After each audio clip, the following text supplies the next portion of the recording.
Baik, pemirsa, kita kembali ke debat calon presiden dan calon wakil presiden Indonesia 2014. Kita berada di segmen 3 kali ini.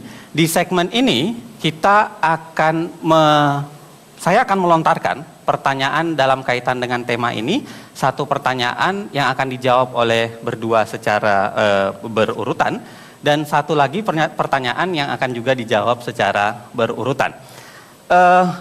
Pertama, karena tadi terakhir ke Pak Jokowi, maka pertanyaan ini saya akan sampaikan duluan kepada Pak Prabowo Subianto dan Pak Hatta Rajasa. Karena pertanyaannya agak panjang, jadi mohon barangkali bisa disimak. Begitu juga untuk Pak Joko Widodo dan Pak Yusuf Kalla, mohon disimak betul. Pertanyaan pada segmen 3 ini, Anda akan diberikan waktu 4 menit untuk menjawabnya. Begini, biaya pelaksanaan demokrasi di Indonesia masih dirasakan sangat mahal.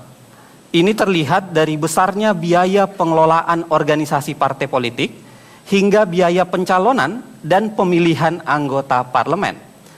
Proses demokrasi yang mahal ini seringkali menjadi penyebab terjadinya perilaku koruptif di kalangan pengurus partai dan anggota parlemen. Kalau kita baca data Global Barometer Corruption, menyebutkan bahwa partai politik dan parlemen adalah pelaku tindak koruptif paling utama di begitu banyak negara. Jadi bukan hanya sekedar Indonesia kasus ini. Pada saat yang sama, Anda sebagai kandidat, calon presiden dan calon wakil presiden disokong oleh partai-partai yang tentu memiliki potensi mengidap masalah ini. Padahal bila Anda kelak menjabat presiden dan wakil presiden, dukungan kuat dari partai-partai politik melalui koalisi di parlemen sangat Anda perlukan agar pemerintahan dapat berjalan secara stabil. Pertanyaannya, bila Anda terpilih menjadi presiden dan wakil presiden nanti, apa langkah-langkah nyata yang akan Anda lakukan untuk menjadikan pemerintahan Anda bersih, efektif, serta stabil, pada saat yang sama mampu menghindarkan diri dari kemungkinan rongrongan partai-partai politik yang telah mendukung Anda dengan meminta Anda untuk balas budi dengan memberikan berbagai kemudahan mendapatkan uang. Begitu pertanyaannya. Saya persilahkan Pak Prabowo dan Pak Hatta Rajasa, 4 menit. Kita mulai dari sekarang. Baik, memang ini adalah inti masalah yang kita hadapi sekarang.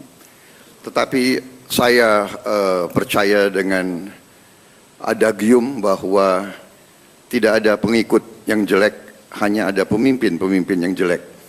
Jadi apabila kita sebagai pemimpin, kita tegas meyakinkan para mitra kita, anggota kita, bahwa kita bergabung dengan syarat kita tidak akan merongrong anggaran negara, APBN, APBD, 1 sen pun. Ini adalah syarat saya kepada mitra-mitra saya, dan di semua partai banyak kader-kader yang baik. Di semua partai banyak patriot-patriot yang ingin bekerja untuk negara dan bangsa. Nah, inilah yang kita cari untuk bergabung, dan kita sepakat bahwa pada saat kita memimpin pemerintahan, hanya pengabdian kepada rakyat dan bangsa itu menjadi motif utama kita. Jadi kita sudah sepakat APBN dan APBD tidak boleh kita kurangi 1 sen pun. Nah, bagaimana caranya untuk memenuhi kebutuhan demokrasi yang membutuhkan biaya dan ongkos politik? Saya sangat percaya bahwa ekonomi kita sangat besar, potensi kita sangat besar, kekayaan kita sangat besar. Kita harus mewujudkan suasana masyarakat yang modern, bahwa masyarakatlah yang harus merasa ingin menyumbang kepada partainya. Ini strategi yang kita harus terapkan. Kita harus minta anggota kita untuk berkorban mendukung perjuangan partai. Saya kira itu salah satu strategi yang bisa kita terapkan. Silahkan Ya, Pak Hatta. saya menambahkan, Yang pertama, Presiden dipilih langsung oleh rakyat. Oleh sebab itu, Presiden memegang mandat rakyat bertanggung jawab kepada rakyat, bukan kepada partai politik. Oleh sebab itu, jangan pernah permisif dan jangan pernah dalam koalisi tunduk kepada apa yang dimaui oleh partai-partai politik yang ada dalam koalisi. Oleh sebab itu, tegas di dalam menjalankan pemerintahan sesuai dengan visi misi yang dikembangkan, sesuai dengan RPJMN yang dikembangkan, dan sesuai pula dengan pembangunan jangka panjang sebagai guidance kita. Yang kedua, yang paling penting dan ini sangat mendasar, yaitu kita jangan menempatkan pemilihan SDM, baik menteri maupun pejabat-pejabat penting, itu didasarkan kepada alokasi kepada partai-partai politik. Ini harus tegas dan dijadikan budaya siapapun presidennya. Oleh sebab itu yang terpenting nantinya itu adalah memberikan kesempatan kepada putra-putri terbaik. Dalam bahasa yang lebih sederhana adalah kabinet ahli atau second kabinet. Nah, yang ketiga yang paling penting juga adalah di dalam pembiayaan.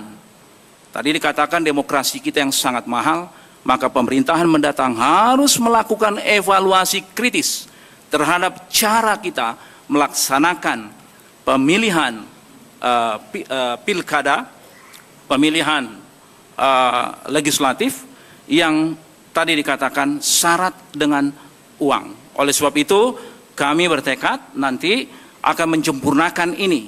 Demokrasi harus sederhana, murah, dan tidak membebani rakyat.